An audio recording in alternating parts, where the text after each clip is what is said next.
Hey folks, Grant over at Local Cooling Farms. I just wanted to do a little thing to talk about the biochar that we're now making.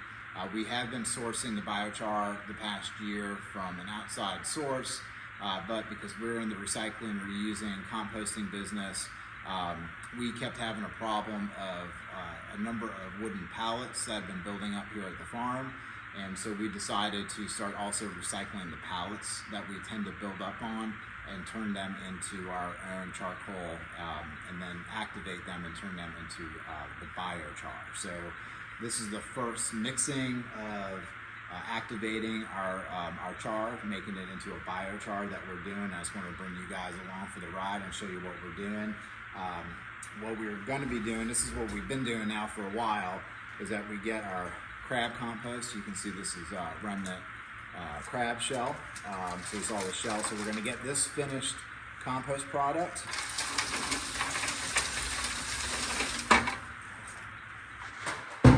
See, it's kind of like a cooking show. And then we're going to be getting the charcoal that we made from the wooden pallets. So we made this batch yesterday, and we need to work on this. We're working on our product protocols, but we're happy with the results. So we're going to be getting a bucket of the charcoal.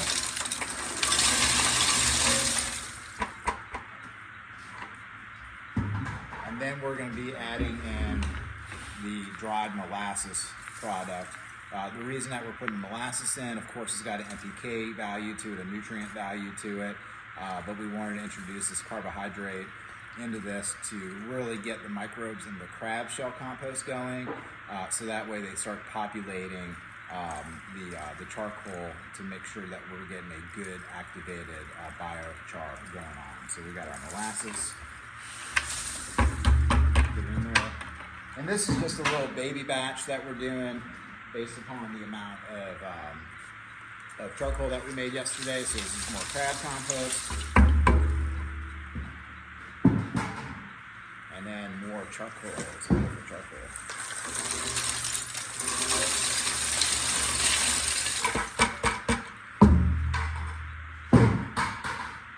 All right, so now we're going to turn the mixer on.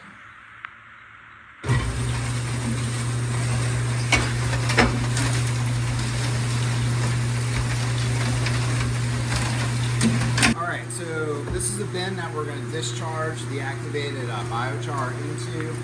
This is some of the activated biochar that's left over from the last batch. So you can see how fine the biochar is. It was like powder. This is how we were buying it, and that's okay. No issue with that. I think our char is going to be coming out to be a little bit chunkier, so we may have to work on reducing our particle size. But anyway, this is from the previous batch, just to show you, give you some context of what we've been using for the past year or so.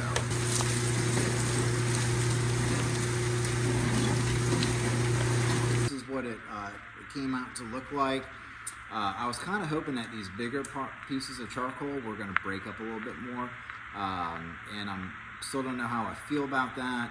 I think we may let that ride and go ahead and mix a batch of raised bed mix with these bigger particle size. All right, so we just mixed a batch of the raised bed mix, and we put only 10 gallons of the char in 8 cubic yards of raised bed mix. And just looking at the pile, it may be hard to see on this video until I get up a little bit closer, but just looking at the pile, I can see the pieces of char floating on top, and I think it looks pretty good.